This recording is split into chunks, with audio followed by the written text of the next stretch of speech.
Selama satu dekade memimpin Indonesia, Presiden Joko Widodo banyak memprioritaskan pembangunan infrastruktur. Hingga pertengahan bulan Agustus lalu, Presiden Jokowi telah membangun 366.000 km jalan desa, 2.700 km jalan tol, 6.000 km jalan nasional. Jokowi juga membangun 50 bandara dan pelabuhan baru, serta 43 bendungan. Selain itu, Presiden Jokowi juga menginisiasi pembangunan Ibu Kota Nusantara yang saat ini terus dikebut pembangunannya. Dalam sidang tahunan MPR RI 16 Agustus lalu, Presiden Jokowi menegaskan pembangunan infrastruktur dengan anggaran 400,3 triliun rupiah, terutama untuk pendidikan dan kesehatan pangan dan energi, serta pembangunan IKN dinilai sudah sesuai sasaran. Pembangunan infrastruktur dianggarkan sebesar 400,3 triliun rupiah, terutama untuk infrastruktur pendidikan dan kesehatan, infrastruktur konektivitas, infrastruktur pangan dan energi, serta keberlanjutan pembangunan IKN. Melalui pembangunan infrastruktur, Presiden Jokowi menyebut pertumbuhan ekonomi Indonesia selalu terjaga di kisaran 5%, atau lebih tinggi dari rata-rata pertumbuhan global yang sebesar 3,4%. Ekonom Selyos Bima Yudhistira menilai, pembangunan selama 10 tahun pemerintahan Presiden Jokowi belum mampu memenuhi kebutuhan kalangan industri. Bima menyebut semangat industrialisasi tak berjalan lewat proyek infrastruktur yang tak terkoneksi. Ditambah lagi, penugasan proyek kepada BUMN justru menambah beban keuangan perusahaan. 20 Oktober mendatang, Presiden terpilih Prabowo Subianto akan dilantik sebagai pimpinan Indonesia baru 5 tahun ke depan. Ada kereta cepat, tapi fakta bahwa deindustrialisasi prematur, industri manufaktur semakin mengalami pelemahan, industri padat karya banyak yang gulung tikar, bahkan tidak sedikit yang PHK secara masif di banyak sekali tempat yang seharusnya adanya infrastruktur bisa memicu terjadinya industrialisasi. Tapi yang dibangun adalah infrastruktur-infrastruktur yang belum tentu dibutuhkan oleh kawasan industri, belum menghubungkan kawasan industri ke pelabuhan. Dan itu tercermin juga dari Logistic Performance Index atau indeks yang mengukur terhadap performa dari kinerja logistik, itu justru mengalami penurunan peringkat yang cukup signifikan. Sehingga ini jadi catatan bahwa infrastruktur belum berkorelasi pada efektivitas, belum berkorelasi positif terhadap penurunan biaya logistik secara signifikan. PR keberlanjutan infrastruktur ada di tangan Prabowo. Banyak pihak berharap pembangunan infrastruktur ke depan akan lebih memenuhi kebutuhan rakyat dan menjadi modal percepatan pembangunan. Kita masih membahas mengenai capaian infrastruktur di era pemerintahan Jokowi selama satu dekade ini. Kita masih bersama dengan Pak Suswijono Giarso, Sekretaris Kementerian Koordinator Bidang Perekonomian, dan juga Ibu Telisa Aulia Valianti, Guru Besar FEB UI.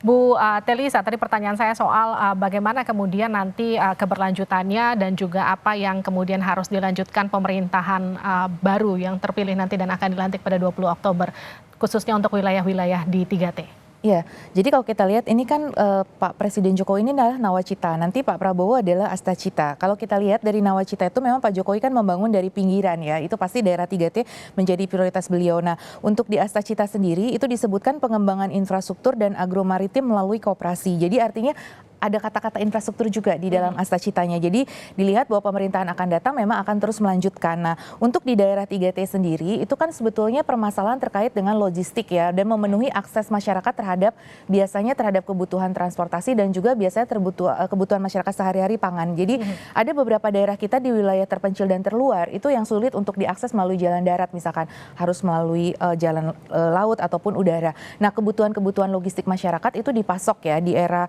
Pak Presiden ini terus untuk didorong dengan perbaikan konektivitas tadi, termasuk jalan desanya.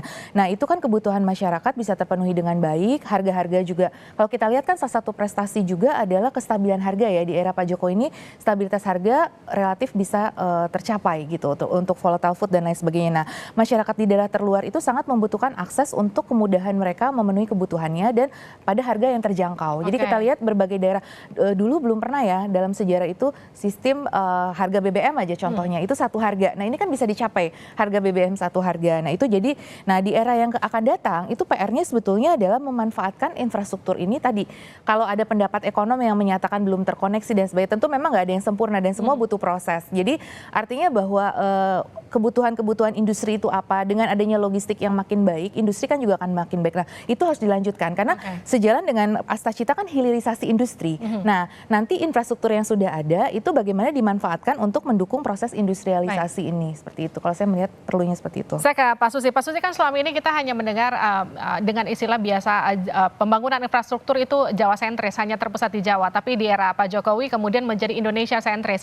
Bagaimana kemudian ini nanti bisa kalau melihat dari indikator keberhasilannya dan kemudian nanti bisa dilanjutkan kembali lagi di pemerintahan terpilih mendatang?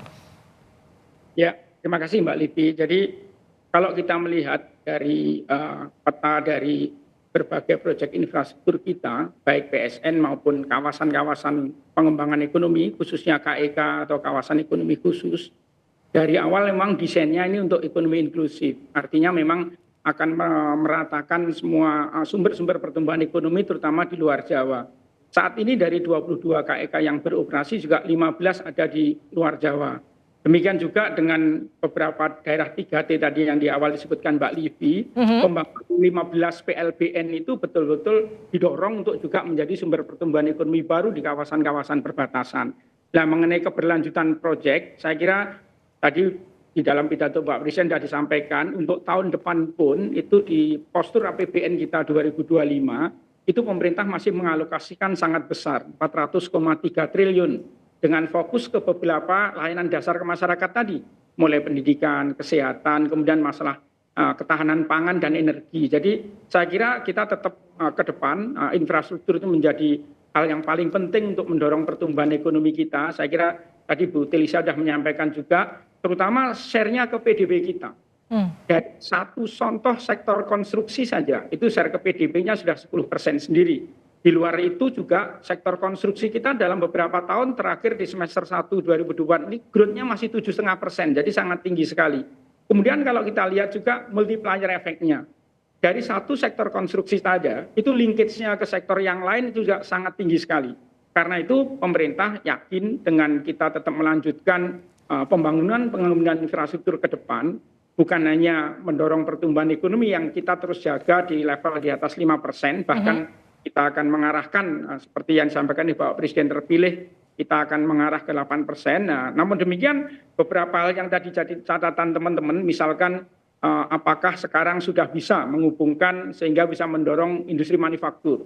Nah, sebenarnya untuk keberlanjutan ke depan, kita ingin mendorong kembali beberapa infrastruktur yang sudah kita bangun dalam 10 tahun ini kita kelanjutannya seperti apa? Sebagai contoh, tadi dari 61 bendungan sudah 53. Nah, berikutnya kita mendorong masalah jaringan irigasinya, mengoptimalkan pemanfaatan bendungan itu sendiri. Demikian juga tadi dari lebih dari 2.400 kilo jalan tol misalkan. Itu sebagai backbone-nya. Nah, sekarang kita sudah mulai program-program untuk program exit jalan tol, sehingga fishbone-nya juga kita bangun, termasuk akses ke kawasan industri yang menjadi program utama kita. Desain kawasan ekonomi khusus akan nyambung dengan backbone jalan tol tadi misalkan. Sebagai contoh KEK Gresik. Itu jelas sekali bagaimana sekarang smelternya Freeport yang satu proyek saja sudah 45 triliun menyerap lebih dari 20.000 tenaga kerja gitu. Nah itu juga kita hubungkan langsung dengan akses keluar tol dari Manyar di Jawa Timur. Jadi sebenarnya ini sudah dalam pipeline project, mudah-mudahan keberlanjutan ke depan dengan pemerintah masih mengalokasikan lebih dari 400 triliun, mudah-mudahan infrastruktur ini betul-betul masih menjadi andalan utama kita untuk mendorong pertumbuhan ekonomi kita. Demikian Mbak Livi. Baik Pak Susi, saya ke Bu Telisa terakhir Bu. Jadi bagaimana kalau kita bicara soal pendidikan dan juga penelitian, apa kemudian peran antara dua sektor ini untuk mendukung kebijakan infrastruktur yang kemudian berfokus pada konektivitas dan juga ketahanan pangan di Indonesia periode mendatang? Ya, jadi kalau kita lihat memang sangat penting ya disampaikan bahwa tadi disampaikan untuk sektor pendidikan dan kesehatan ya. Jadi tentunya pendidikan dan kesehatan ini adalah dua sektor yang sangat penting untuk membangun suatu negara yang ingin dicita-citakan ya, yaitu sebagai Indonesia maju atau Indonesia emas. Nah, jadi dukungan jadi tidak hanya hardware ya, jadi infrastruktur itu perlu juga softwarenya. Jadi SDM-nya, kualitas SDM. Jadi kalau pendidikan ini adalah bagaimana pembangunan pendidikan itu juga mendorong dari sisi pendidikannya itu sendiri, dan pendidikannya nanti akan mendukung pembangunan itu sendiri. Jadi saling terkait ya, di situ ada simultanitas. Jadi kalau pendidikannya semakin baik, tentu kita bisa membangun lebih baik lagi. Nah, dengan pembangunan infrastruktur yang lebih baik, tentu kita akan punya pendidikan yang lebih baik juga. Nah, ini ke depan tuh SDM tuh juga menjadi pemerintah yang akan datang ya, itu menjadi fokus untuk SDM-nya. Nah, nanti dengan SDM yang lebih kuat, ini bisa mengelola infrastruktur ini lebih baik lagi. Jadi infrastrukturnya bisa termanfaatkan. Pak Presiden sudah membuat basic fondasi yang sangat kuat, yaitu infrastruktur yang baik. Nah, dengan modal infrastruktur yang baik itu, kita bisa membangun pendidikan dan kesehatan kita menjadi lebih baik. Tadi kan juga dibangun ya, infrastruktur itu juga kesehatan ya. Kita kan cukup besar ya, apalagi waktu COVID itu juga puskesmas kita jumlahnya meningkat. Terus ada undang-undang kesehatan, nanti kita kekurangan layanan tenaga medis sudah disiapkan. Nah, tenaga medis kita juga meningkat. Nah, dengan masyarakat yang lebih sehat, masyarakat yang lebih berpendidikan, kita bisa growing lagi. Tadi disebutkan targetnya 8%. Nah, ini sebagai model kesejahteraannya itu holistik. Jadi bukan hanya kesejahteraan dari ketersediaan infrastruktur fisik itu sendiri ya, tapi impact yang ditimbulkan secara holistik ya. Kemudian juga dari sisi SDM-nya sendiri, ada kemajuan dari sisi SDM, masyarakat juga menjadi lebih sejahtera. Karena kan kita sendiri merasakan ya, kayak saya sendiri nih merasakan ada kereta api cepat ke Bandung gitu misalkan, itu sangat mudah. Kita cukup bangga, bukan hanya Jepang yang memiliki Shinkansen, akhirnya Indonesia juga memiliki, dan itu sangat efisien banget untuk mobilitas kita kayak gitu. Nah, itulah hal-hal yang harus diukur bukan hanya secara ekonomi, secara kuantitatif, tapi juga secara kualitatif juga untuk kesejahteraan masyarakat secara holistik seperti itu. Oke, terima kasih Ibu Telisa, terima kasih juga Pak Susi. Yang pasti dengan anggaran 400,3 T nanti di 2025 diharapkan nanti pembangunan infrastruktur akan tetap jadi fokus untuk pembangunan terutama untuk masyarakat kita di wilayah 3T. Terima kasih sudah bergabung bersama kami di Sapa Indonesia, malam sehat-sehat selalu.